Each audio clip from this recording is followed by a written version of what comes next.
Hi. ఆర్సీబీకి ఎంఐకి match అయితే చాలా ఉత్కంఠ అని చెప్పను కానీ వన్ సైడే గెలిచారనుకోవచ్చు ఒక రకంగా చెప్పాలంటే ముంబై ఇండియన్స్ అయితే. ఎందుకంటే 15 ఓవర్లో 3 బాల్స్కి అయితే కంప్లీట్ చేశారు. టార్గెట్ని అయితే 190+ స్కోర్ ఉంది, 196 పరుగులు స్కోర్ కొట్టాలి. కానీ వీళ్ళైతే 15 ఓవర్లు 3 బాల్కే కొట్టేశారు. స్ట్రైక్ రేట్ కూడా బాగా ఇంప్రూవ్ అయింది. ఎందుకంటే స్టార్టింగ్ 3 మ్యాచ్లు వరుసగా ఓడిపోయారు. ఆ తర్వాత వరుసగా 2 మ్యాచ్లు, ఇది 2వ మ్యాచ్ గెలిచారు. ఎంఐ అయితే మళ్ళీ పుంజుకుంది. వాళ్ళు ఏదైతే పరంపర ఉందో స్టార్టింగ్ మ్యాచ్లు ఓడిపోయిన తర్వాత పుంజుకోవడం అనేది మళ్ళీ కొనసాగుతుంది. సూర్యకుమార్ యాదవ్ రావడంతో అయితే మంచి సాలిడ్గా కనిపించింది బ్యాటింగ్ ఆర్డర్లు కూడా. సూర్యకుమార్ యాదవ్ ఏదైతే ఫస్ట్ మ్యాచ్ ఆడాడో దానిలో విఫలమయ్యాడు, డక్అవుట్ అయ్యాడు. కానీ ఇక్కడైతే మంచి స్ట్రైక్ రేట్తో అయితే 50 పరుగులు చేశాడు. ఎక్సలెంట్గా ఆడటం చూసాం. మళ్ళీ పాత సూర్యకుమార్ యాదవ్ అయితే మనకైతే కనిపించాడు. అలానే ఇంకా ఇషాంత్ కిషన్ కూడా మంచి స్టార్ట్అప్ ఇచ్చాడు. రోహిత్ శర్మ కూడా మంచిగానే ఆడాడు. ఆ తర్వాత వచ్చిన హార్దిక్ పాండ్యా కూడా నాట్అవుట్గా నిలబడ్డాడు. తిలక్ వర్మ కూడా నాట్అవుట్ నిలబడి మ్యాచ్ని అయితే కంప్లీట్ చేశారు. మంచి అతి తక్కువ స్కోర్తో అతి తక్కువ బాల్స్లోనే కంప్లీట్ చేశారు ఆ టార్గెట్ని అయితే.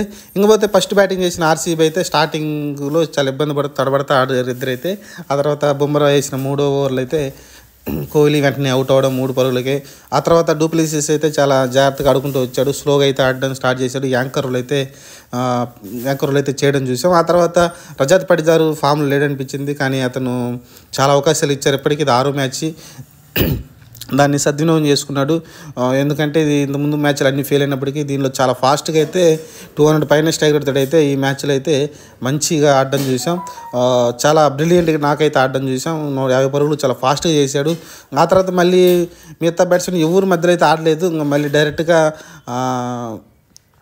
మన దినేష్ కార్తిక్ వచ్చి ఎక్సలెంట్ నాకండి. అతను డెప్త్ ఓవర్లో ఎంత ఇంపార్టెంట్ అనేది మళ్ళీ ప్రూవ్ చేసుకున్నాడు. ఎందుకంటే తర్వాత మన ఒక చిన్న ఫన్నీ ఇన్సిడెంట్ కూడా జరిగింది అతను ఆడిన తీరు చూసి. ఎందుకంటే చెప్పి మరీ ఆ కీపర్ వెనకాల నుంచి బౌండరీలు కొట్టాడు కీపరు. అలానే స్లిప్పరు మధ్యలో నుంచి అయితే బౌండరీలు అయితే తరలించడం చూసాం. 3 వరుసగా బౌండరీలు అక్కడే కొట్టాడు. ఒకటి లక్కీ బౌలర్ ఉన్నప్పటికీ మిగతా బాల్స్ అన్నీ అక్కడి నుంచి వెళ్ళిపోవడంతో అయితే అసలు చెప్పి మరీ అక్కడి నుంచి అయితే ఆడడం చూసాం. చాలా ఈజీగా అయితే సునాయాసంగా బౌండరీలు తరలించాడు. అది చాలా కష్టం అలా బ్యాటింగ్ చేయడం, దాని పేరు కూడా పెట్టలేము. మంచిగా అయితే ఆడడం చూసాం. వైడ్ బాల్స్ వస్తూనే ఉన్నాయి, అతను ఆడుతూనే ఉన్నాడు.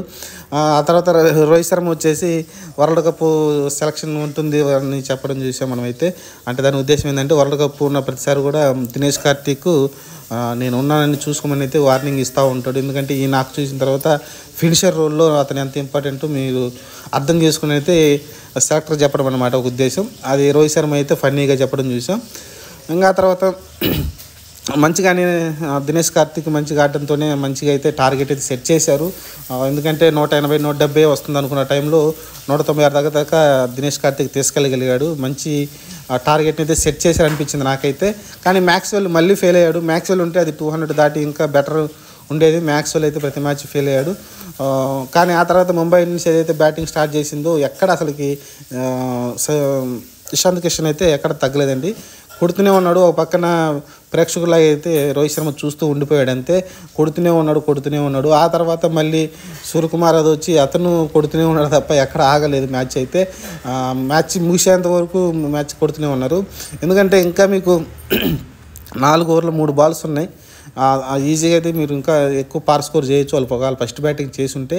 కానీ టార్గెట్ని అయితే చాలా ఈజీగా అయితే సునాయాసంగా నెట్ రన్ రేట్ అయితే చాలా ఇంప్రూవ్ చేసుకున్నారు. వాళ్ళకున్న మైనస్లో నుంచి అయితే మంచిగా ఇంప్రూవ్ చేసుకుని పైకి అయితే వస్తున్నారు.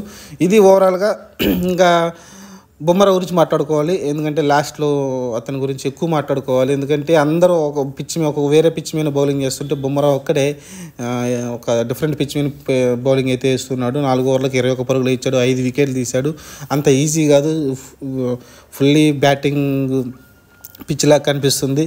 ఫస్ట్ ఇన్నింగ్స్లోనే డ్యూ రావడం చూసాం. అతను వేసిన స్పెల్ అయితే ఎక్సలెంట్ అండి. కోహ్లీని అవుట్ చేసింది. కానీ అందరు మిగతా బ్యాట్స్మెన్ మెయిన్ ఎవరైతే మంచిగా ఆడుతున్నారో ఆ టైంలో అందరు వాళ్ళని అయితే అవుట్ చేసుకుంటూ వచ్చాడు. బ్రిలియంట్ అసలుకి. ఆ యార్కర్ అయితే కన్సిస్టెన్సీ అయితే భలే ఉంది. అసలుకి ఎక్స్ట్రాడినరీగా వేసాడు. 2 సార్లు హ్యాట్రిక్ వికెట్ అయితే మిస్ అయ్యాడు. ఎందుకంటే ముంబై తరపున ఏ బౌలర్ కూడా ఇప్పటివరకు హ్యాట్రిక్ తీసుకోలేదు. కానీ ఇతనికి 2 సార్లు అవకాశం వచ్చింది ఇదే మ్యాచ్లోనే. కానీ 2 సార్లు అయితే సద్వినియోగం చేసుకోలేకపోయాడు హ్యాట్రిక్ వికెట్ తీయడంలో అయితే. కానీ ఓవరాల్గా అయితే 5 వికెట్లు తీశాడు. మ్యాచ్ విన్నింగ్లో కీలక పాత్ర అయితే పోషించాడు అనుకోవచ్చు. ఎందుకంటే వాళ్ళు కూడా బ్యాటింగ్ చాలా బీభత్సంగా ఆడుతున్నారు.